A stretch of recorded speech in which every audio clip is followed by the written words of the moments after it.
안녕하세요.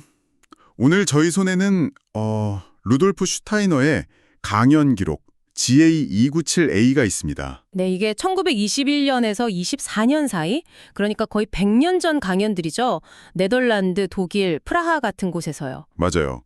그 당시 슈타이너가 펼쳐냈던 생각들, 특히 교육, 인간이해, 그리고 사회 구조에 대한 좀 독특한 관점들이 담겨 있는데요. 100년 전 아이디어지만 오늘날에도 시사하는 바가 꽤 있을 겁니다. 네. 어쩌면 지금 당신이 고민하는 문제들에 대한 뜻밖의 실마리를 발견할 수도 있지 않을까 싶습니다. 자, 한번 깊이 들어가 볼까요? 좋습니다. 슈타이너 사상의 그 출발점은 역시 인지학, 영어로는 안트로포소피라고 하죠. 그가 만든 독자적인 어떤 정신과학 체계인데요. 당시 과학관과는 좀 달랐던 거죠. 네, 당시 만연했던 그 물질주의적 과학관을 좀 넘어서려고 했어요. 더 깊은 인간 이해. 슈타이너는 이걸 인간 인식, 즉 맨쉐너켄스니스라고 불렀는데요. 이걸 추구한 거죠. 인간 인식이요? 구체적으로 어떤 건가요? 예를 들면 인간의 기억력이나 상상력 같은 거 있잖아요. 이런 내면의 힘을 명상이나 집중훈련 같은 내적 활동으로 개발할 수 있다고 봤어요. 개발하면 뭐가 달라지나요? 그렇게 하면 육체를 넘어서는, 그러니까 영적 정신적 실제나 심지어 전생의 경험 같은 것까지도 인식할 수 있게 된다. 이렇게 주장한 거죠. 아, 상당히 뭐랄까 영적인 접근이네요. 그렇죠. 물론 이게 현대 과학의 관점과는 상당히 다르긴 합니다. 하지만 슈타이너는 이게 단순한 이론이 아니라 실제 경험 가능한 현실이라고 믿었던 것 같아요. 그러니까 단순히 눈에 보이는 물질적인 건 너머에 인간을 먼저 이해해야 한다. 그래야 교육이든 사회든 제대로 방향을 잡을 수 있다. 이런 맥락이군요. 정확합니다. 특히 인간 내부에서 작용하는 두 가지 힘에 주목했는데요. 하나는 형태를 만들어내는 생각의 힘이고, 다른 하나는 이미 형성된 것을 해체하고 또 변화시키는 의지의 힘입니다. 생각과 의지요.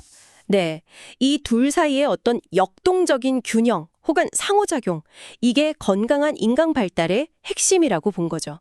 이 균형이 깨지면 개인적으로나 사회적으로 어려움이 생긴다고 진단했고요. 그렇군요. 그런 인간 이해가 구체적으로 교육 현장에서는 어떻게 나타나는 건가요? 그 유명한 발도르프 교육으로 이뤄지는 거죠? 네, 맞습니다. 그 구체적인 모색이 바로 발도르프 교육법으로 나타나죠. 슈타이너는 교육을 어떤 추상적인 프로그램이나 정해진 틀에 맞추는 게 아니라고 봤어요. 그럼 어떻게 해야 하죠? 교사 스스로가 아이의 발달 과정을 깊이 꿰뚫어보고 이해하는 교육 예술가가 되어야 한다고 주장했습니다. 예술가처럼요. 교육 예술가라. 흥미로운 표현이네요. 특히 발달 단계를 중요하게 봤다고요? 아주 중요하게 봤습니다. 예를 들어서 태어나서 7살까지. 이 시기는 아이가 주변 세계를 전적으로 모방하는 시기라고 봤어요. 스펀지처럼요. 네네. 이때 아이들이 하는 놀이 경험 있잖아요.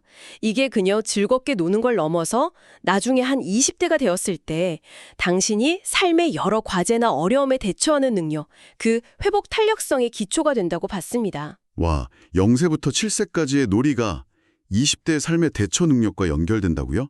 정말 장기적인 관점이네요. 경향을 보인다고 했어요. 배움의 대상으로요. 권위를 찾는 시기. 네, 그래서 이때는 막 추상적인 개념이나 논리적인 설명을 늘어놓기보다는 생생한 이야기나 이미지를 통해서 기억력을 길러주는 게 더 중요하다고 봤습니다. 아, 이야기를 통해서요? 특히 9살에서 10살 사이 이때 아이들이 내면적으로 큰 변화를 겪는다고 봤는데 이걸 소위 루비콘 강을 건넌다고 표현하기도 했죠. 루비콘이요? 네, 이 중요한 시기를 교사가 어떻게 잘 이해하고 이끌어주느냐가 아이의 평생에 걸친 자아인식이나 세계관 형성에 아주 큰 영향을 미친다고 강조했어요. 그렇군요. 굉장히 섬세한 관찰 같아요. 여기서 또 하나 흥미로운 게 예를 들어 영혼의 불멸성 같은 좀 추상적인 개념을 가르칠 때요. 네. 나비와 번데기의 비유를 사용하라고 제안하는데 중요한 건 그 비유 자체가 아니에요.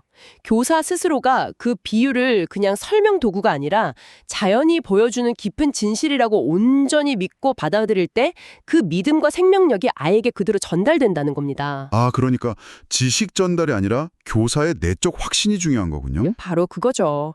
가르침에 어떤 영적인 깊이를 더하는 방식이라고 할 수 있겠습니다. 또 어릴 때부터 감사나 사랑 같은 감정을 풍부하게 경험하고 길러주는 것이 나중에 건강한 도덕성 발달에 필수적이라고 봤고요. 네. 이런 교육적 통찰이 이제 사회 전체로 확장되는 거군요. 슈타이너는 당시 사회 문제의 근원을 어디서 찾았나요? 역시 그 시대에 팽배했던 물질주의적 사고방식, 그리고 그에 기반한 교육 시스템에서 찾았습니다. 특히 예술이나 종교, 과학 같은 정신적인 가치들을 그저 경제구조의 부산물, 일종의 이데올로기로 치부하는 경향을 강하게 비판했죠. 이데올로기요? 네. 슈타이너는 이걸 고대 동양 철학에서 말하는 마야, 즉 허상이나 환상과 비슷하게 보기도 했습니다. 정신적인 것이 부차적인 게 아니라 근본이라는 거죠. 그래서 어떤 대안을 제시했나요? 진정한 사회적 충동, 건강한 공동체를 만들려면 새로운 교육이 필요하다고 봤어요. 국가의 통제나 경제 논리로부터 자유로운 정신 문화에 기반한 교육 말입니다. 아, 국가로부터 자유로운 교육이요? 네. 바로 이 지점에서 그의 아주 독특한 사회 구상인 사회 삼원론이 등장합니다. 삼원론이요? 세 가지 원리라는 뜻인가요? 맞습니다. 사회가 건강하게 기능하려면 서로 다른 원리를 가진 세 개의 핵심 영역이 각각 독립적으로 운영되어야 한다고 제안했어요. 세 가지 영역이요? 첫째는 정신문화생활 영역입니다.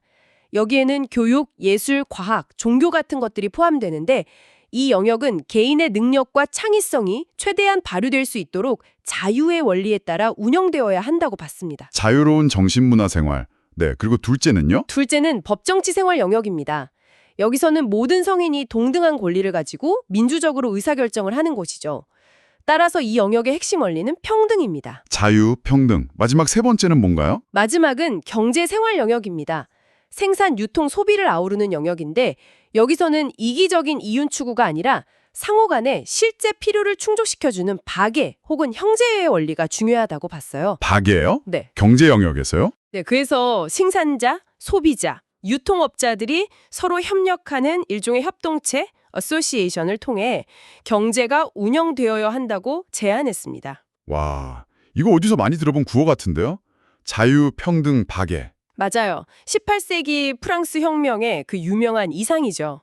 슈타이너는 이 이상들이 그냥 구호로만 남을 게 아니라 실제 사회의 각 영역에서 구체적인 작동 원리로 구현되어야 한다고 본 겁니다.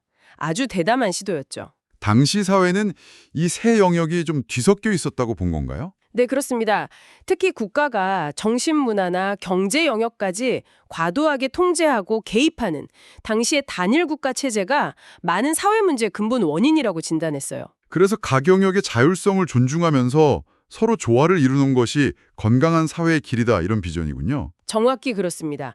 정리하자면 인지학을 통해 얻는 깊은 인간 이해에서 출발해서 아이의 발달 단계에 맞는 예술로서의 교육을 실현하고 또 그렇게 교육을 통해 성장한 시민들이 자유, 평등, 박애라는 각기 다른 원리가 조화롭게 작동하는 삼원적인 사회 구조를 만들어갈 수 있다. 이렇게 본 거죠. 인간 내면의 이해, 교육, 그리고 사회 구조까지 아주 유기적으로 연결된 하나의 큰 그림이네요. 네, 그렇습니다. 인간 내면에서 시작해서 사회 전체로 확장되는 비전이라고 할 수 있겠습니다. 자, 오늘 슈타이너의 생각들을 쭉 한번 따라와 봤는데요. 마지막으로 당신에게 질문을 하나 던져보고 싶습니다. 오늘날 우리가 마주하고 있는 문제들, 예를 들어 교육 시스템의 획일성이라든지 점점 심화되는 경제적 불균형, 또 정치적 양극화 같은 사회적 갈등들을 생각해 볼 때요. 네, 거의 100년 전 슈타이너가 제시했던 이런 인간 발달에 대한 깊은 통찰과 또 사회 구조에 대한 어쩌면 좀 급진적인 제안들이 지금 당신에게는 어떤 새로운 생각의 실마리나 어떤 불꽃을 던져주고 있나요? 한번 생각해 보시면 좋겠습니다.